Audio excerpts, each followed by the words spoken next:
Our next guest is medal-winning skater, artist, and activist Adam Rippon. Adam, thank you for being with us in the South by Southwest studio. Well, thank you for having me. No, you've been a trooper. You've been waiting, and you've been here with our crew. Our crew is ecstatic. You are our first and only Olympic medal winner who has actually graced our studio. So we feel like we're in the company of greatness, my friend. Well, so do I, which is why, you're worth the wait. I like it. Yeah, your Venmo's in the mail. I like that you say I did the both.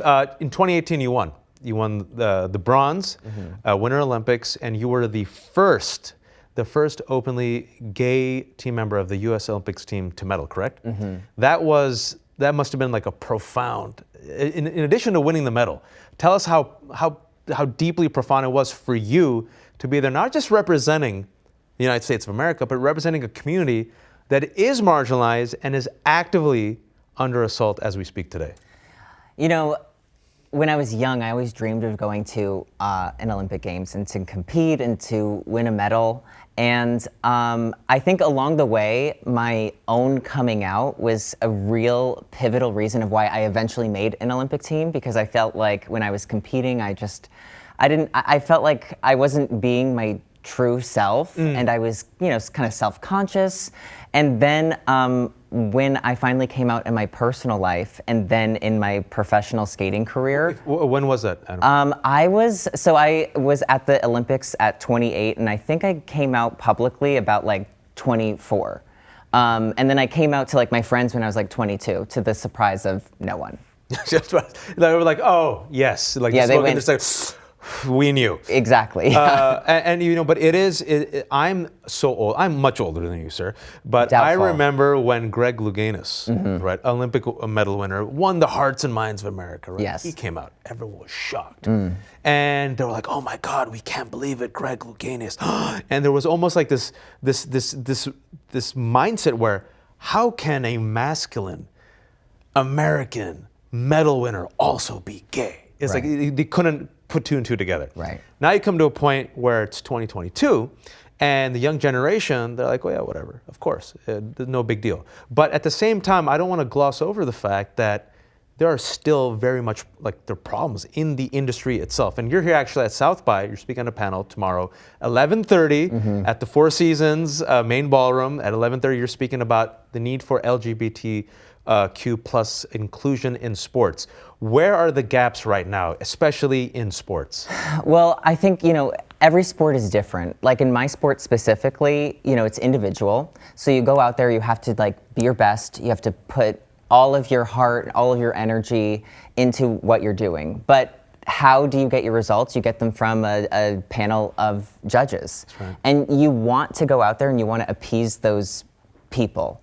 And I think in the past, even in my own career, I had people tell me that it probably wouldn't be a good idea, or it but might even in figure skating, and I'm not trying to make the stereotype, but with figure skating, with one of the sports, people are like, oh yeah, there's so many who have now come out. And there's an association, for better or worse, with the stereotype that it's okay to be a gay male figure skater. Okay, I think because of the stereotype, there was this, and there still feels this way, that there was this pushback of like, I don't want to feed into that. Right. And that it would push other people away from the sport. So, growing up, it wasn't something that was like truly embraced. Obviously, I had like queer people around me, and they knew who I was and who I was like as a person, and they liked who I was. But I think that they were afraid of kind of repercussions that I might face, or opportunities that I might miss if I was an out athlete.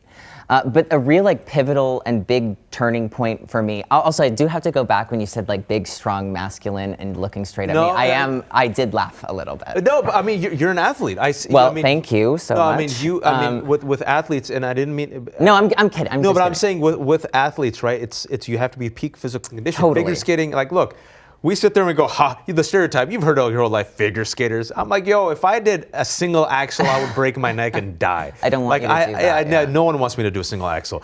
But you have to be at peak physical condition. Like totally. you were talking about masculine, that is like peak athletic conditioning, hard work, going to the gym, and be graceful and land your triple lux and get the high score and look good while you're doing it, right? Right. It's all those things. But for me, the big thing that was like the catalyst for me, like coming out publicly, was the 2014 Olympics. I didn't make that team. I did not make 2 Olympic teams before I finally did qualify. So I was an alternate in 2010, and then I just wasn't good in 2014. But in that gear up to 2014, I remember that they were in Russia. There was this anti-gay propaganda law that came out right before the games, and nobody really knew what it meant. I remember the messaging from USOC was like, we don't, we'll stand behind you and we'll protect you in every way we can, but we don't know what it means if you were to speak out publicly, or what it might mean for your teammates or family or anything like that. So it was very scary, but I never said anything. Like I said, didn't make that team, but I always regretted not saying something. So in that next season, I continued to compete, and I was like, if I can get myself in really good shape and I can be like the best I can be, and I'm doing really well, I'm gonna say something because it's really important to me. Yeah. So I said something to a really small audience. Like, I wasn't an Olympian at the time. I was already one of the oldest competitors. I mean, nobody was really interested in like the gay kid who you probably were 25 at the time. Yes, yeah. I was. Amazing math. Thank you. And so it was to a small audience, but it was a really personal thing for me. Yeah. And so when I finally did make an Olympic team, it was just not something that was like at the front of my mind. I was focused on like how I had gotten there, and I finally was going to be able to call myself an Olympian. Yeah, because I'm sure you don't wake up every day and say, I'm gay. I'm gay today. I do that, actually. So you're the only one. You look I'm the only person in the whole world. I go, I'm gay still. I'm still gay. Yeah. Okay. Yeah. Waiting for it to change. Still hasn't. But it's life, and you're totally there as an Olympian as part of your identity. But then the rest of the world goes, oh, sensational story. Yes. Adam Rippon. Oh, right. Openly gay, 2018, and he medals, and now you have a platform. Yes. And what do you do with that platform? Well, I always felt that like in those moments where like I finally said something, I felt so much power, and I felt so much like myself. Yeah. That's kind of how I liked to be defined. Like, I liked to be able, I liked the version of myself that said things that were important to them. I liked the version of myself that said things that was important to them. Did I just say that? No, it's fine. Say it again. Okay. I like the version of yourself that repeats itself. Because I do. To make an important point twice. Right. But I really liked that me. Yeah. And so I decided in those moments that like if I was gonna have like the best experience I could as an athlete, I would take advantage of those opportunities to speak about things that were important to me. Especially if I was asked, I would answer it honestly. And I think a lot of athletes sometimes fall into this trap of— You do not, sir. You speak your mind. Yeah, my mouth runs like a marathon. I'm gonna talk about some of your comments, some recent comments, but you said something earlier while we were talking that was just really fascinating to me about being closeted and how that actually impacted you as an athlete. You were saying that you're not being able to be yourself in your public life, in your private life, right? Because I'm sure you kept it hidden from many others, like you said. That impacted your performance as an athlete. Yeah. And can you just, in the psychology of an athlete who's closeted, especially as a figure skater, can you just lead me through that, like how that impacted you as a performer? Well, so, okay, as a performer, in my sport, you have 8 minutes to show everything you've got, right? And especially when you're going to an Olympic Games, you wait 4 years to just perform for 8 minutes. From the world. And there's so many events and competitions gearing up to that, and your fate is in everybody else's hands. Mostly it's in your own, based on how you perform, but it's also subjective. Completely. And so you try to appease those people, and when you're not really sure who you are, you can't, and I couldn't, very firmly stand on 2 feet and have my own opinion of what I thought was the best version of myself as an athlete. And when I came out, I felt very sure of myself. I took more initiative in the training process that I had. I took more initiative in going to the gym and having an opinion of like the kind of programs and costumes that I would have. And I gained so much confidence because like in those moments, I felt like I was really firmly feet planted on the ground, knew who I was, and was sure of myself and proud of like my voice. My friends who are closeted and have come out, they said that they were always performing a version of themselves that they thought people wanted to see. Completely. And that's so, you can't, if you are going out and especially like in performance, and you have to portray a character, you have to portray it through yourself. But you'll never understand another character if you don't understand who you are. Because if you're not comfortable in your own skin. Exactly, because you interpret these stories through your own experiences.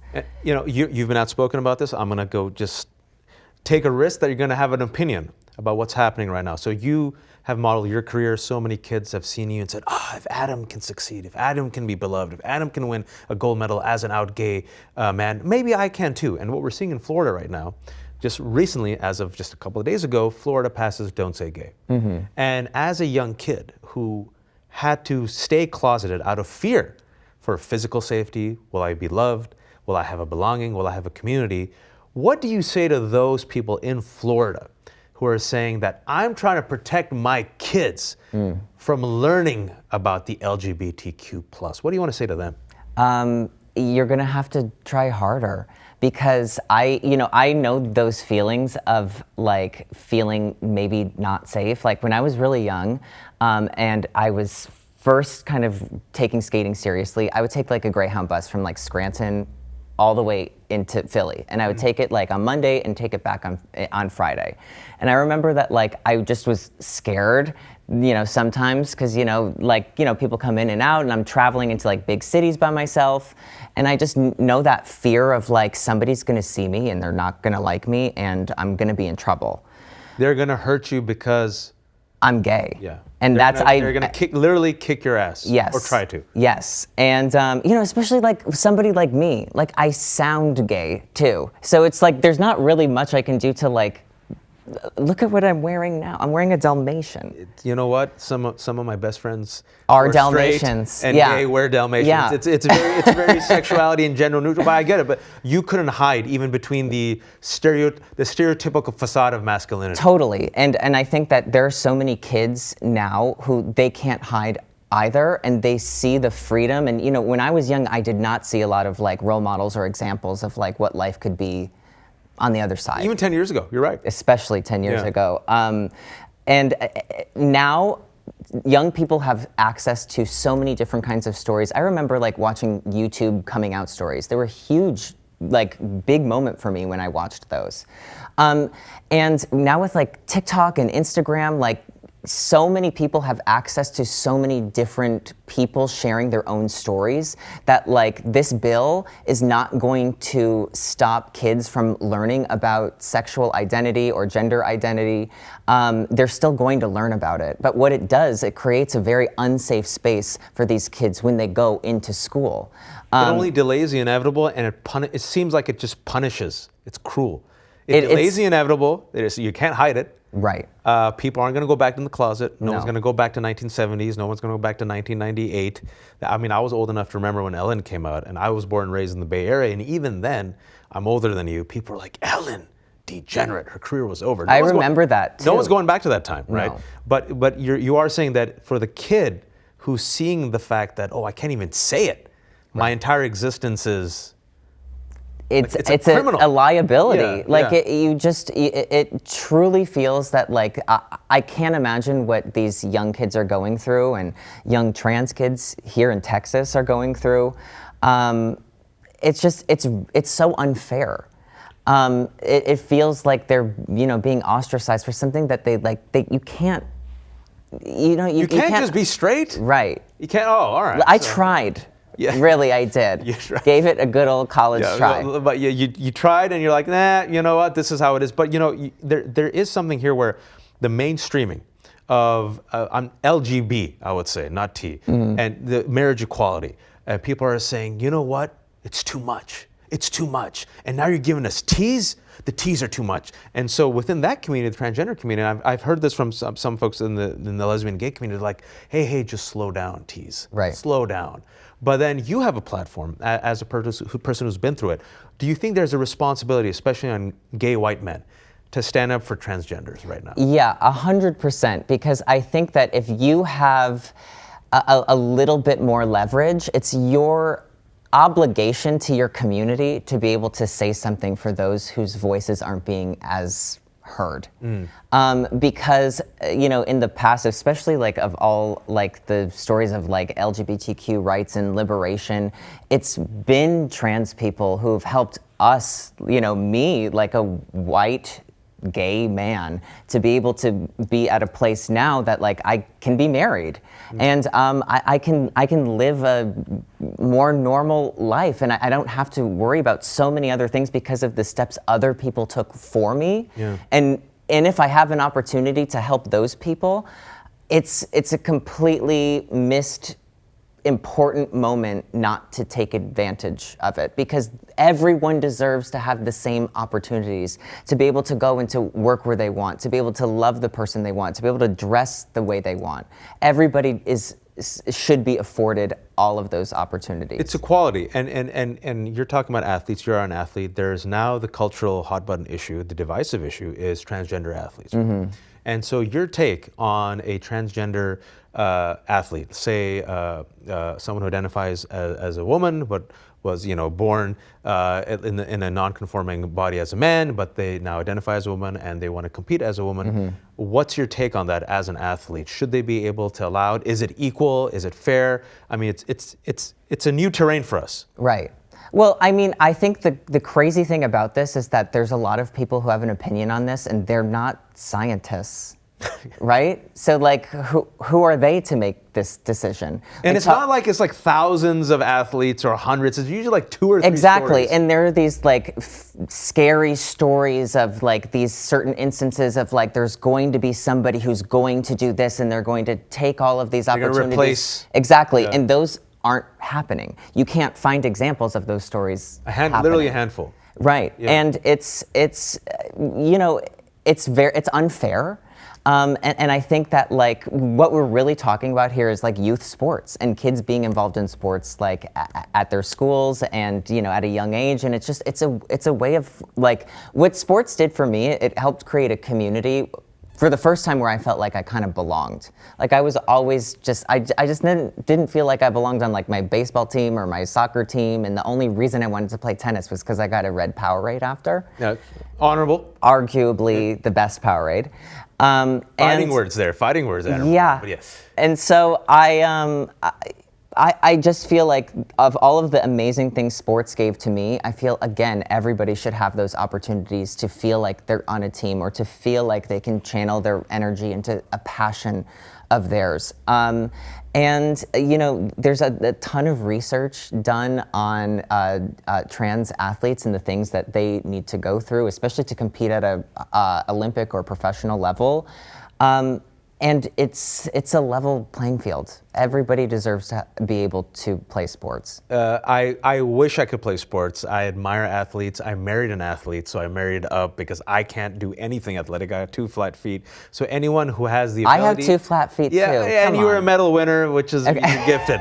But if you have, I got 30 seconds with you. If you can look in the camera and you have a message for Governor Abbott of Texas, what would you say to him right now? Governor Abbott, please fucking quit. Leave these kids alone and let them live their lives. Trans rights are human rights.